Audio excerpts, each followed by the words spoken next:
Scientific psychology is a huge discipline that includes many different subfields, but maybe one of the biggest is today called cognitive psychology. And cognition means essentially the same thing as thinking, mental operations. So cognition encompasses many aspects of intellectual functions and processes such as attention, knowledge, memory, judgment, reasoning, problem solving, decision making, comprehension, and language. So cognitive psychology is a big, big field in which scientists do experiments to try to understand these mental concepts. One of the most fundamental aspects of cognition, of our mental thinking, is attention, paying attention. Attention is absolutely necessary for memory, for example. So let's look at a little bit of the research on attention. One of the most interesting and fun experiments on attention was done by Dan Simons and a colleague at Harvard University in 1999. They showed people a video and asked them to count how many times the players in white pass the basketball. And while people are watching this video, a psychologist wearing a gorilla suit walks right out into the middle of the scene, pounds his chest, and then walks out. What's interesting is the viewers, most of them did not notice, did not pay attention to the gorilla. You see, their attention was so focused on counting the number of passes made by the players in white that they did not see the gorilla. This is interesting. What it means is we don't always see something, even if it's right in front of our eyes.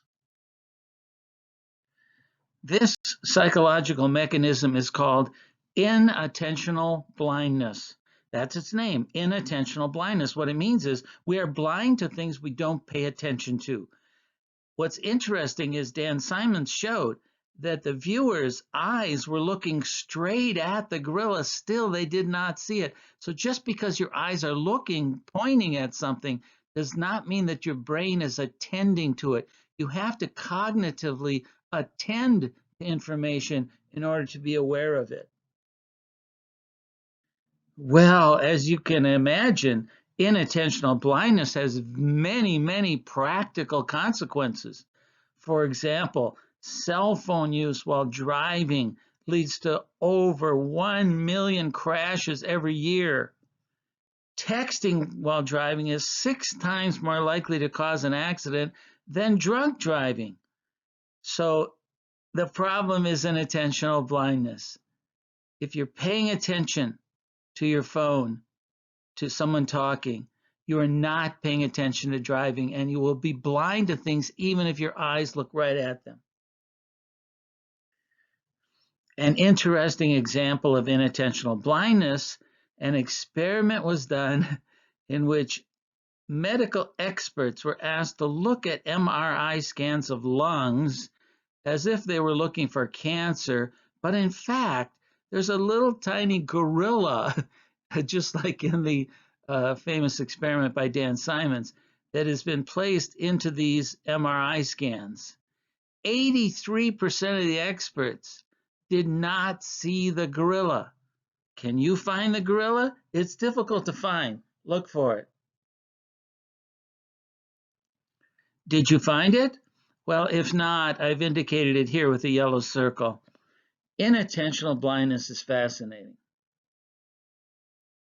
Another cognitive phenomenon that was studied by Dan Simons is called change blindness. This means that when things change, we often don't notice the change. In one experiment, you come up to a counter where it says experiment here, you're going to sign up for an experiment, and the guy, one person gives you a form, you fill out, you sign your name, and the guy bends down to put it away, and then another guy, different person, stands up. Most people do not notice a different person. This is called change blindness. In another experiment on change blindness by Dan Simons, this is called the door study. A man asks another man for directions. And then they are interrupted by some people carrying a door, and the man switches with another man. Notice the man with white hair, he's the subject in the experiment. He does not notice that it's a different man he's talking to after the door passes by. This is change blindness. We are blind to changes in our environment. So see how the man with the white hair does not notice the change, different man.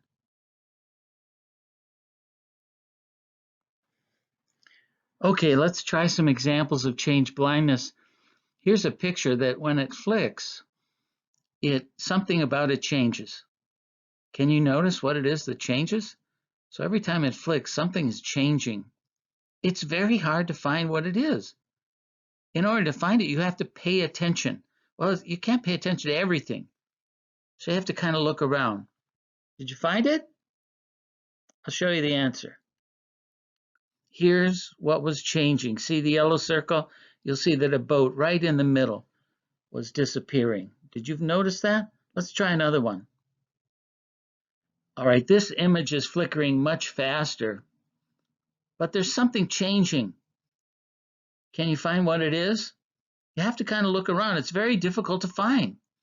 Our brain does not immediately notice these kind of changes. Did you find it? I'll show you the answer. Here, I've indicated with the yellow circle. Is that big green bush is disappearing and then coming back. Here's another one. As it flickers, something changes. Very hard to find. Look around, try to find it. This is another example of change blindness. We are blind to things we're not paying attention to. Did you get it? Okay, I'll show you. The yellow circle shows you it's the engine on the airplane is disappearing. Let's try one more. Something is changing as this image flickers. Can you find what it is? It's hard, isn't it? These are all examples of change blindness. Ready for the answer? Here it comes. Yeah, it was the street light. Did you get it? You did? Good for you. Okay, let's go on to another principle of cognitive psychology. Many experiments in cognitive psychology use this test called the Stroop Effect. You look at a screen and there's words on the screen that are the names of colors, like the word red or the word blue or the word green or purple and so on, but they are colored in a different color than the name of the word. So the word red is colored in blue, for example, or the word orange is colored in black. In the Stroop effect, your job is to name the color. Don't read the word. You see, our brain wants so much to read that word. It's like brain on autopilot just wants to read the word. So you have to cognitively stop yourself from reading the word and instead say the color of the word. So when you see that red painted in blue, you have to say blue, do not say red. You want to try it? Okay, here we go. We're going to try it. Are you ready? Get ready. Here it comes. The Stroop effect. Don't read the word, say the color of the word.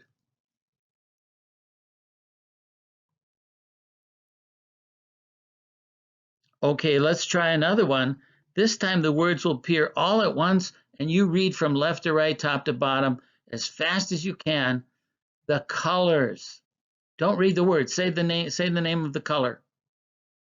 Here it is, ready, get set, go, and start at the top left.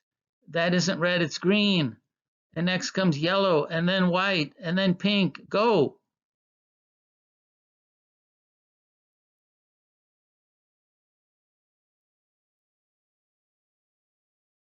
Okay, you want to try it again? Here comes another list. As fast as you can. What is the color? Don't read the word, say the color. It's hard, isn't it? That is called the Stroop effect. It's named after a British psychologist named John Stroop. That's why it's called Stroop. And it's used quite often to test cognitive ability. And we discover that the ability to do well on the Stroop test depends on a lot of different factors. Another concept from cognitive psychology that is very, very often referred to and tested in experiments is called priming. This is a non-conscious process in which, when we are exposed to a stimulus, that will influence our later behavior. So priming is a phenomenon in which exposure to one stimulus influences how a person will respond to a subsequent related stimulus. Priming research is used to explore the workings of memory, perceptual processing, and how cues can affect people's thinking. In a general sense, the term prime, as used in psychology, describes a stimulus that is used to influence a person to think or do something. So we talk about primes as sort of cues that can affect a behavior or something a person would think. Here are some very simple examples of priming. If we're looking at a list of words and a psychologist is measuring how quickly we can recognize a word, for example, the word nurse, we find that people can recognize it more quickly if they previously saw the word doctor rather than another unrelated word like bread. So if you see the word doctor and then later the word nurse, you'll recognize the word nurse faster than if you saw the word bread and then later the word nurse. Or another example, if we ask people, what color are clouds? And they answer white, or they think the word white. And then we say, what do cows drink? The tendency is to say milk.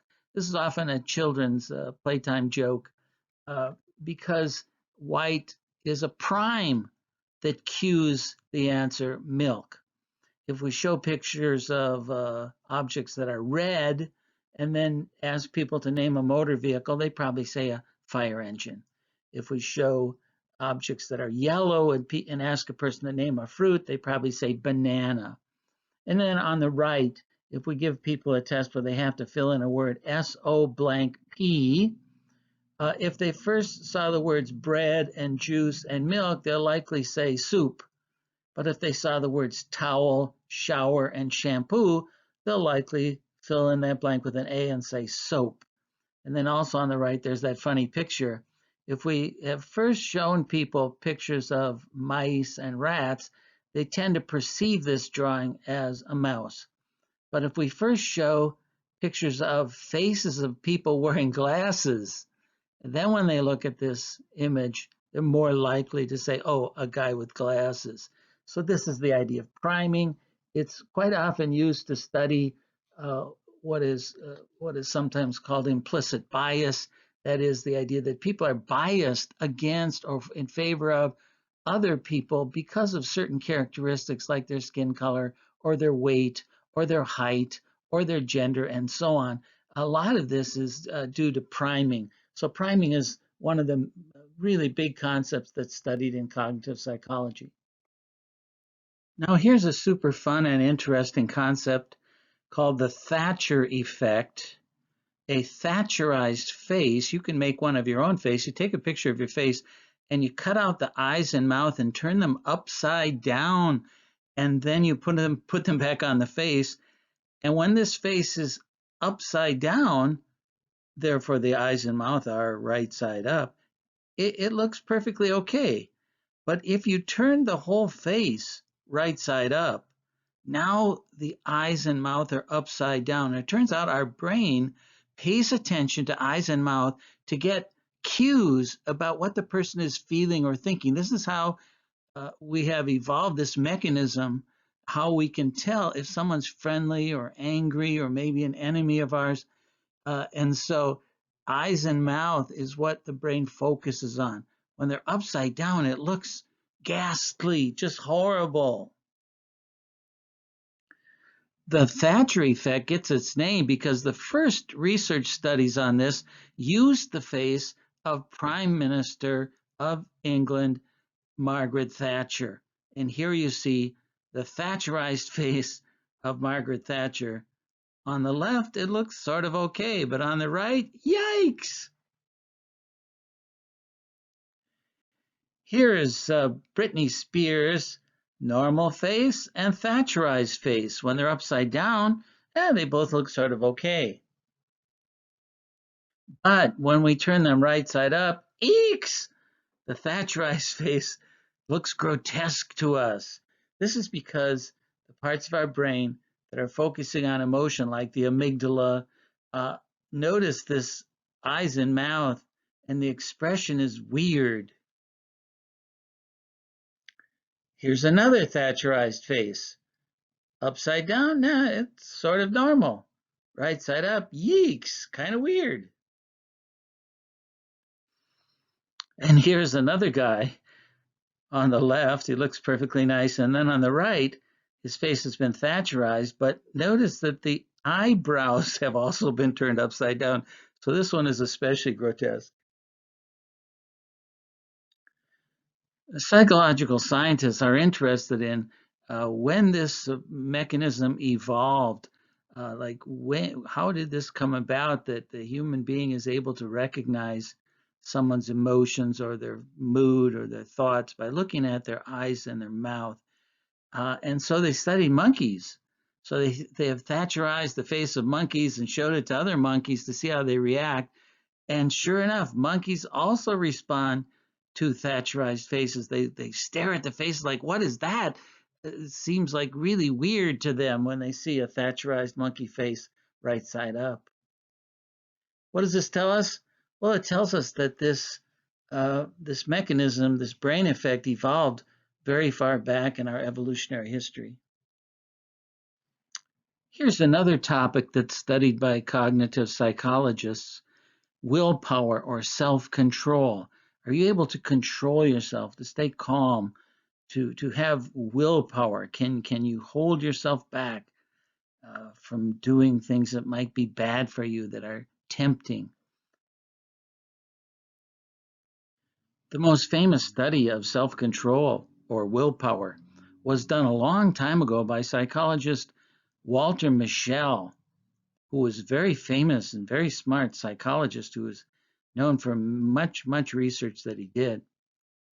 And in the 1960s and 1970s, he instigated these tests that are now known as the Marshmallow Test, in which he asked young children to have control over eating a marshmallow. He placed a marshmallow in front of them and said, you can eat this marshmallow now, or I have to leave the room for a few minutes. When I come back, if you didn't eat the marshmallow, I will give you another marshmallow. You'll have two marshmallows.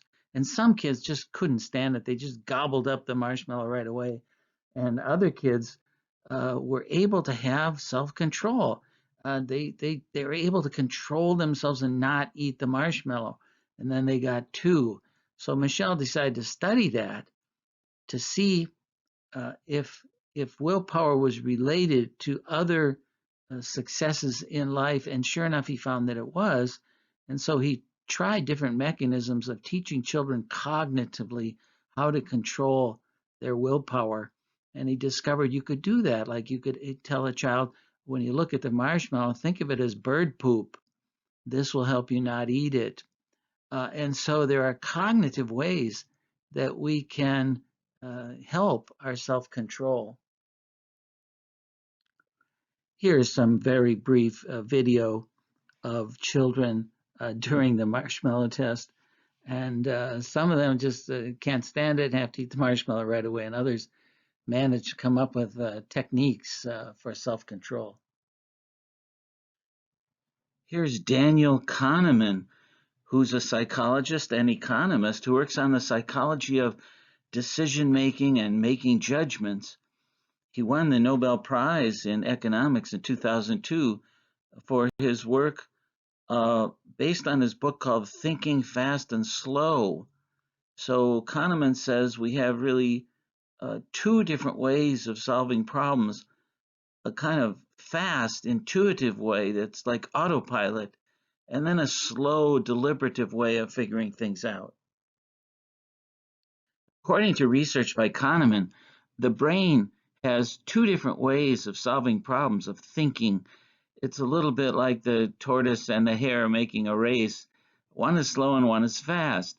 Now, the fast is also called intuitive or type 1 thinking. This is like being on autopilot, where our brain just takes care of things without conscious awareness. This often gets us in trouble. And secondly, we have type 2 thinking, which is slow, analytic thinking, which we analyze things carefully and which often leads us to quite different solutions than type 1 thinking. Well, let's try a couple of problems and see if you can figure out the answer according to type 1 thinking, which is fast and intuitive, and type 2 thinking, slow, analytic. Here's the first problem. Weeds are growing on a lake. They double in size every day. After 30 days, the lake is full. How many days did it take to fill half the lake? Okay, the fast thinking, intuitive part of our brain would say what? But if we think about it more carefully, more slowly, we come up with what answer? Well, did you get it? Type 1 thinking says, oh, 15 days. Doubles every day, and after 30 days, that means that half full at 15 days. No, that's wrong. If the lake is full at 30 days, that means one day before it was half full because it doubles every day. So one day before, that'd be 29 days. That's type 2 thinking. Let's try another one. Okay, here's another problem, and you give me the type 1 answer and also the type 2 answer. A student buys a calendar and a pencil. The total is $2.80. The calendar cost $2 more than the pencil. How much was the pencil? Give me the type 1 answer. The quick answer is easy. And then the slow answer. Think it through. Type 2 answer is what? Well, of course, the autopilot answer is 80 cents.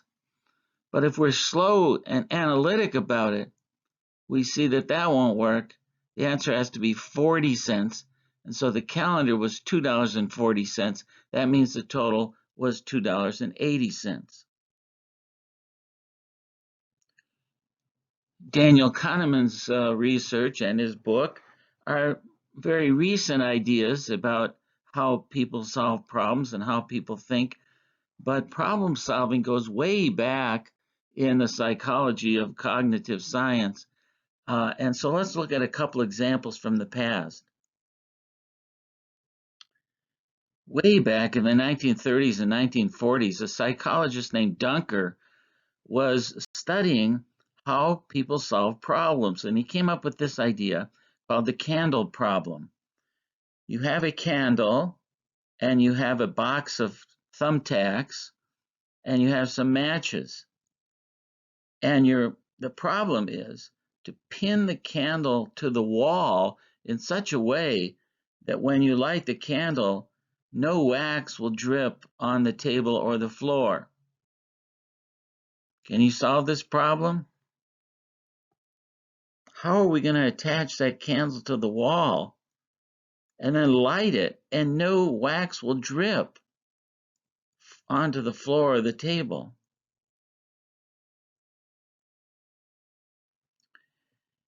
The Dunker's candle problem is a difficult problem because of what psychologists call functional fixedness. That is, that when we see an object, we tend to get stuck. We get fixed on its function. So a box of tacks, we don't think of the box as a holder for the candle. The solution is to dump out the tacks and then tack the box, the empty box, to the wall, and then put the candle in the box and light it. To solve that problem, you have to think of the box as something other than a box. This is a problem that involves functional fixedness. Let's try another one. There are two strings hanging from the ceiling, and your job is to tie them together. You reach one string and you walk all the way over to try to reach the other one, but you can't reach it. The only objects you have in the room are a table and a pair of pliers. How are you going to solve this problem? I'll let you think about it for a minute before I give you the solution. This is again a problem with functional fixedness. That might help you. Have you got it? Here we go. The solution is to connect the pliers to the second string and get it swinging. Get the string swinging. So the pliers are used as a weight to help the string swing. And then you can stand there holding the other string and then catch it when it swings up. To solve this problem, again, it's a functional fixedness problem because you have to think of the pliers in a different way than their usual function. Okay, let's try one more problem. Let's try a super hard problem. Here it is. There's 4 cards. Each card has a number on one side and a letter on the other side.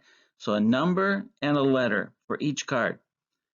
The problem is this: which of these cards must you turn over to test this rule? If there's a vowel on one side, there's an odd number on the other side. That's the rule we want to test. If there's a vowel on one side, there's an odd number on the other side. Which cards must you turn over? This is a hard one. The E. Yes, you must turn that over because it says if there's a vowel, there has to be an odd number. So you have to look behind the E to see if there's an odd number.